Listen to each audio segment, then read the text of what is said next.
and welcome to the Admissions and Delivery Unit of University Hospital Waterford Maternity Services. My name is Lorraine and I am one of the Clinical Midwifery Managers. We are delighted to welcome you to our unit where we strive to provide you and your birthing partner with compassionate, high-quality care that meets your individual needs and wishes.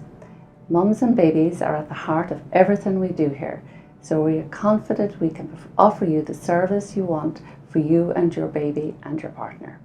I will now take you on a tour of our unit. We have 2 admissions rooms, 3 fetal assessment beds, 4 birthing rooms, 1 delivery theatre and recovery room. This is our admissions room where we will welcome you and introduce ourselves. You may have already rung ahead and spoken to one of our midwives, and we encourage you to do so, and for all women to ring ahead, as it provides you with reassurance and support, and it allows us to triage our admissions effectively. The monitoring equipment helps us to establish how you and your baby are doing. We monitor your baby for approximately 20 minutes and listen as you tell us why you have come to our unit. Depending on this assessment and your birth preferences, you may require an internal vaginal examination to determine if you are in established labour. If you are in established labour, we will escort you to the birthing room with your partner. If you are not in established labour, we will discuss 2 options with you. You may go home to return at a later time if you are comfortable to do so, and if your pregnancy is low risk. You may go to the antenatal ward until your contractions are more established, and we will continue to support and reassure you. We have 4 birthing rooms. This is our home from home room, but all of our birthing rooms contain similar equipment. We have a woman-centred approach in our unit where you will be very much involved with your birthing partner in the decision-making process. And if we have not already discussed with you your birth preferences, we will do so now. As midwives, we will support and encourage you to listen and to trust your body. We will encourage you to remain as active as possible throughout your birthing journey, and we have many supports to aid and assist you and your partner to achieve this, such as the birthing ball, the peanut ball, the birthing couch, the birthing mats, delivery bed, which facilitates different positions, the birthing stool, use of water, the shower and the bathtub, mental relaxation using water, music and mood light, aromatherapy diffuser and hypnobirthing, and adoption of different labouring positions to achieve optimal fetal position, use of TENS, use of Antenatal. We also have a 24-hour epidural service which is available should you request it. You will be assigned a designated midwife who will be with you throughout your birthing journey. And this midwife will be a constant active guide throughout your birth, providing emotional, physical and professional support. And this support will be on your terms as every labour is unique to each individual. We strive to provide a trusting, supportive relationship in which every woman is seen and heard to achieve the birth that they desire safely. During labour, monitoring of your baby may be intermittent auscultation or continuous monitoring.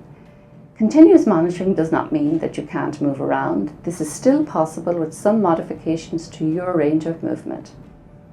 And if for any reason your birthing journey results in the need for a cesarean section, you will be fully involved with your partner in the decision-making process. Our delivery theatre is located just across from the birthing rooms, and your partner can accompany you on this journey. The second phase, the birthing phase, is mum-led with encouragement and support from your midwife. We will adopt many alternative positions during your birthing phase to facilitate your baby's descent through the birth canal. And these positions include sideline, all fours, upright, semi-recumbent, squatting and the use of our birth stool. The third stage of labour involves delayed cord clamping, and according to your birth preferences it may be physiological or active third stage of management of the placenta. Uninterrupted skin to skin is supported for a minimum of 1 hour, and we will support and initiate breastfeeding when you are ready. And finally, we thank you and your partner for allowing us to be present at this important moment in your lives, and we wish you happiness on this special journey.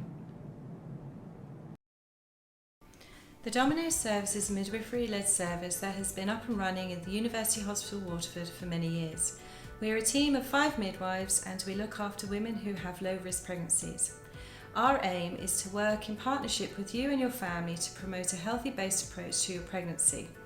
We look after you throughout your pregnancy from the booking visit at 12 weeks right up until 5 days after your baby is born. We provide antenatal care both in hospital and in 2 outreach clinics in the city. Because we are a small team, you will get to know the midwives providing your care. Our appointments are flexible and can be made to work around you and your family. Each appointment is roughly 30 minutes long with a minimum waiting time.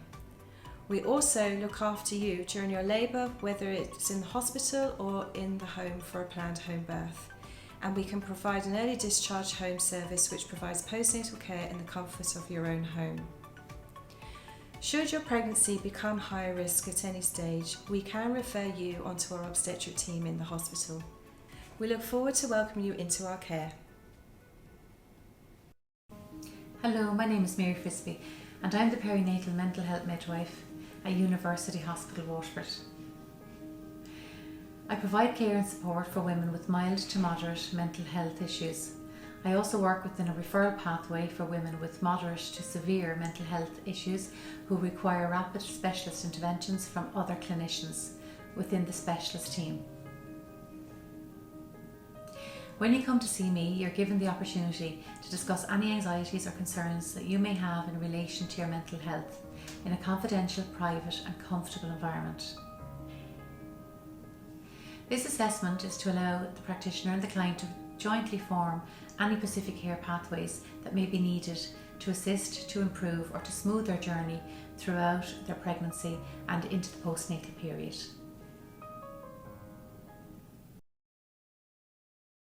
My name is Jill Whelan. I am the bereavement support midwife at University Hospital Waterford. In the majority of cases, pregnancy is a happy and positive time. However, in some rare incidents, women and their partners and families may experience pregnancy loss. Sadly, more than 1 in 5 pregnancies ends in miscarriage. Each year, around 14,000 women will have a miscarriage in Ireland. My role as bereavement support midwife is to provide practical and emotional support to women and their families who are sadly experiencing pregnancy loss.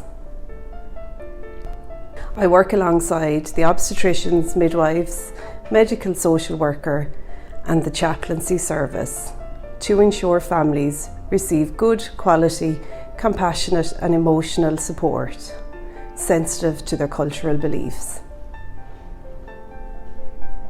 Here in University Hospital Waterford, we have an established pregnancy loss clinic for couples experiencing recurrent miscarriage.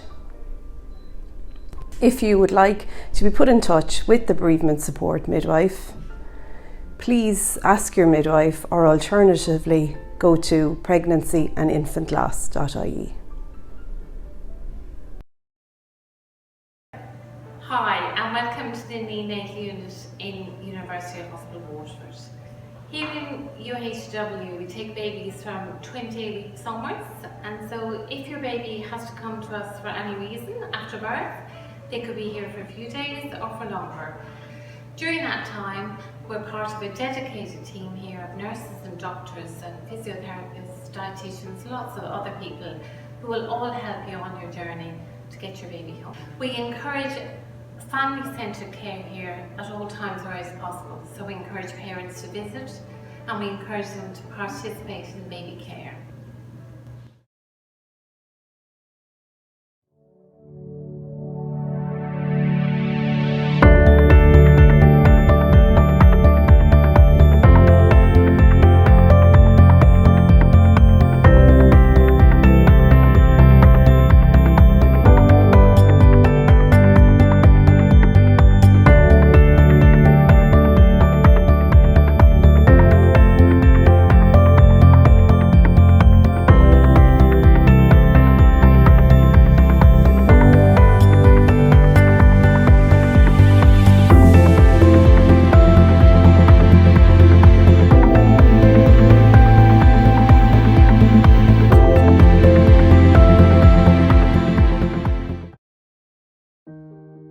Hi, my name is Colette and I'm a neonatal nurse here in University Hospital Waterford.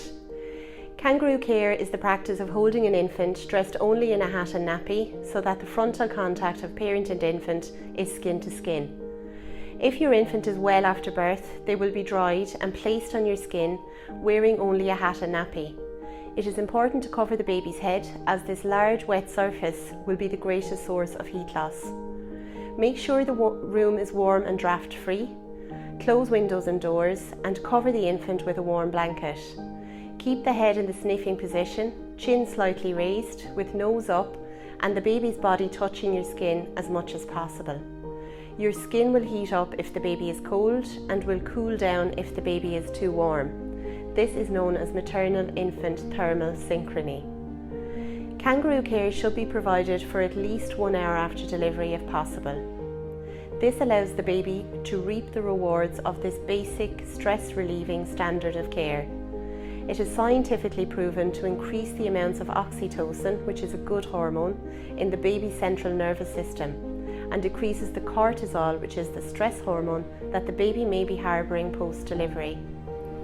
If you plan to breastfeed, the contact with your infant in this first hour will positively influence the hormones your body needs to produce milk.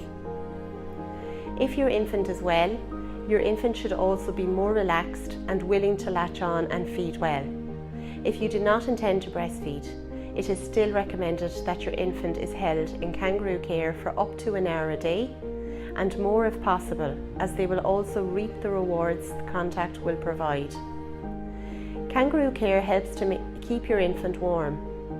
It helps them to relax into a deep sleep more quickly and will sustain it for longer.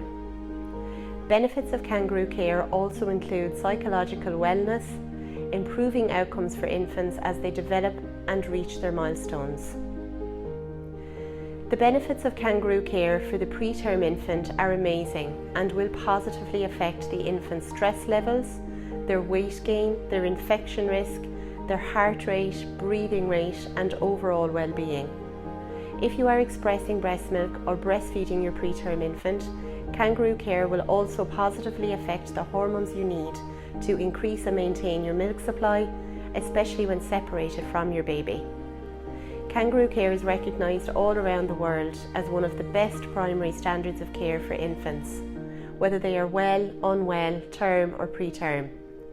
Make sure you ask your healthcare professional to assist you to provide it as much as possible.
Gestational diabetes is one of the most common health problems that can happen during pregnancy. It affects as many as 12% of pregnancies in Ireland and can lead to serious problems for both mum and baby. Certain women are at higher risk of developing gestational diabetes. For example, if you are overweight, if you have a family member with diabetes, if you had gestational diabetes in a previous pregnancy, or depending on your ethnic background.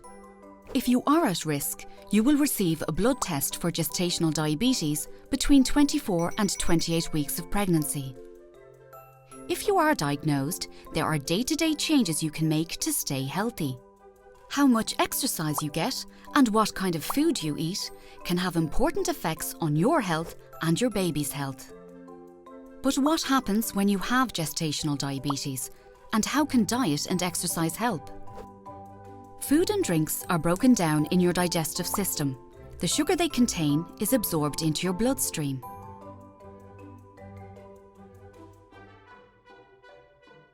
But sugar needs insulin to work. Insulin is made by the pancreas and helps sugar get into your cells.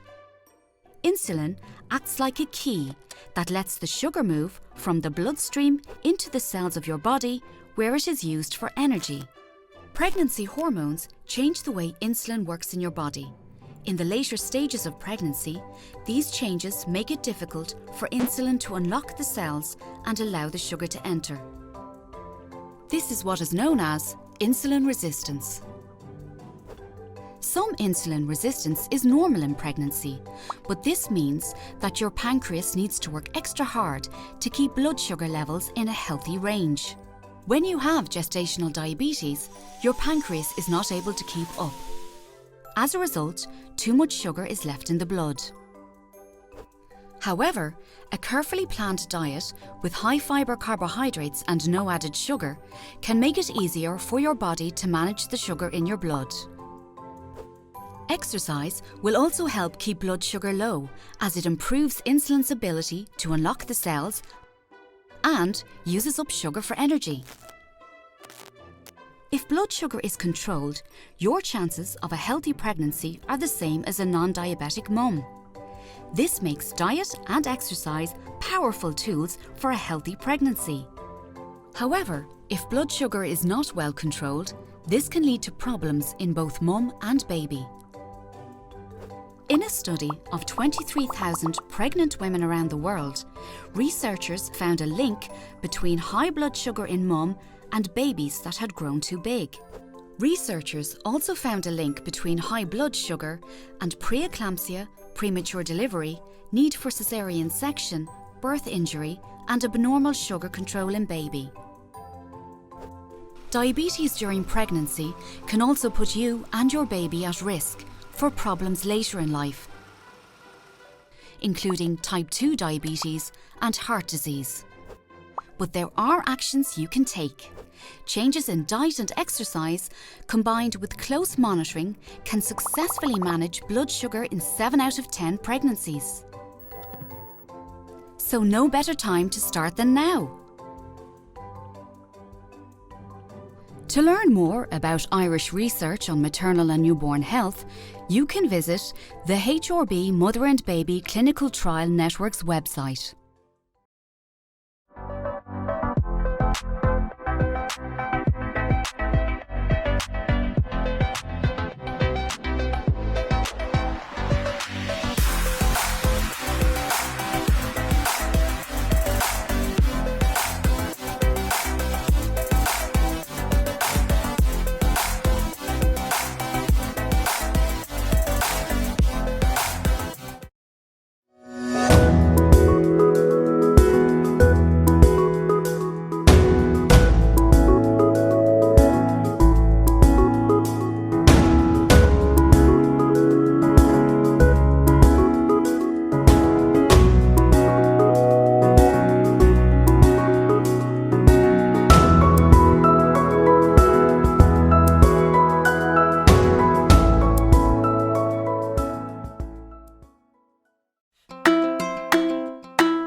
Hi, my name is Julianne and I'm one of the Women's Health Physiotherapists here at University Hospital Waterford.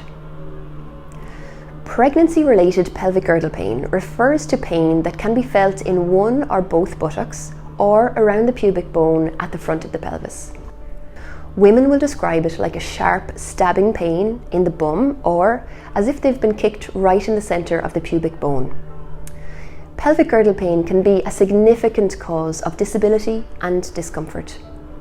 The common signs of pelvic girdle pain are pain or discomfort with turning in bed, going from sitting to standing, getting out of a car, walking, pushing heavy objects like a shopping trolley or a hoover, walking upstairs. Your pelvis is a very strong, stable structure and it remains robust throughout pregnancy. But in pelvic girdle pain, the muscles and tissues surrounding the pelvis become sensitized, which generates protective responses and tension develops. This is felt as tightness by the pregnant woman and can cause movement to be sore or painful. So, how do you manage it? You can manage pelvic girdle pain through understanding your pain, improving your emotional well-being, sleep optimization, regular exercise, and external supports such as belts or manual therapies can also be used when needed. The following are simple day-to-day measures which may also help. Stay active and also get plenty of rest. Get to bed early and avoid screens for an hour before bed. Practice abdominal breathing before sleep to calm down the nervous system. Avoid activities that make the pain worse or modify them to make them easier. Change your position regularly. Try not to sit for more than 30 minutes at a time, and if standing, sit down and take a few breaks. Wear supportive shoes, avoid high heels, and stand with equal weight through both feet. Sit down to get dressed and undressed. Avoid crossing your legs while sitting or standing. And ask for help with household tasks. Break them down into smaller loads and take regular breaks. A hot pack can be very soothing for low back or buttock pain. Ice packs can be helpful if your pain is around the pubic joint at the front of the pelvis. Use it for 15 minutes a few times a day. We never put ice directly on the skin, but wrap it in a towel before applying it to the area. Obviously, heat or ice can burn, so be sensible using these modalities and never fall asleep with either heat or ice on. I'm now going to demonstrate a few exercises which can be helpful. If an exercise is too difficult or painful to do, leave it out and come back to it another time. Pelvic tilting. Sitting up tall on a gym ball or a chair, we tilt our pelvis forwards and then roll back on our sit bones. We breathe in to come forwards and breathe out to roll back. If using a gym ball, make sure it's made from anti-burst material, which means it will slowly deflate if punctured. Piriformis stretch. In a seated position, bring one ankle to the opposite knee. We are aiming to feel a comfortable stretch in the buttock area. We may need to lean forwards to feel the stretch. Breathe normally and repeat on the opposite side. Child's pose. Start in a hands and knees position. Sit back onto your heels and stretch your arms forwards. Focus on relaxed breathing throughout. Cat stretch. Again on hands and knees, arch your back up towards the ceiling as far as is comfortable, keeping the neck and shoulders relaxed, breathing throughout. Then return to a neutral, flat back position.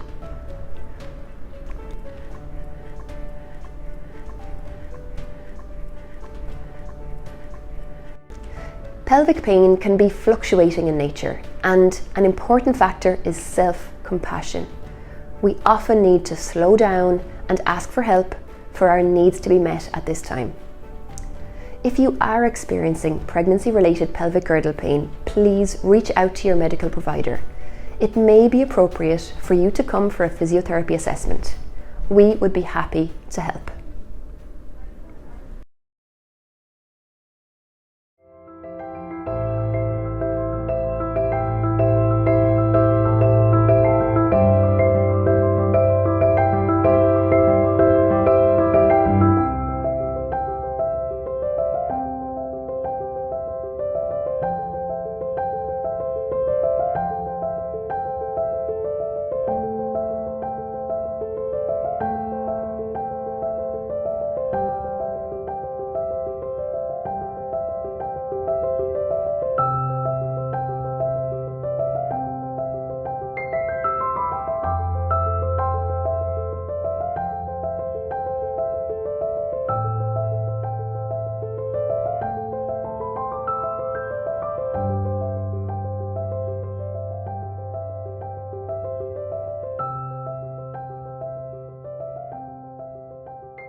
my name is Sinead Thompson and I'm a community midwife at the National Maternity Hospital. I designed and created labour hopscotch in 2015 in response to an increase in the epidural rates and also in medical interventions during labour and birth. The principle of labour hopscotch is to encourage optimal fetal positioning. This means having your baby's head in the optimum position, lined up so it can descend into the pelvis in the optimum position for labour. When this happens, it triggers the spontaneous onset of labour. When women go into spontaneous labour, it's less likely that they'll need induction, and that means that there'll hopefully be less intervention in their births. The labour hopscotch framework aims to support and promote natural and active labour. It is encouraged for all women, regardless of the care pathway that they choose for their birth, but encourages more natural methods of pain relief where possible, for as long as possible in labour. Using the idea of the game hopscotch we all played years ago, each of the steps can be undertaken to remain active during labour. The process can start at home, beginning at the bottom of the hopscotch board when you're more active and mobile. The bottom square of the labour hopscotch is called the mobilised square, and it aims at promoting optimal fetal position. There are 4 activities associated with this step, and it's important that these 4 positions are practiced throughout the antenatal period in preparation for your labour. Your midwife will explain the positions to you during your pregnancy.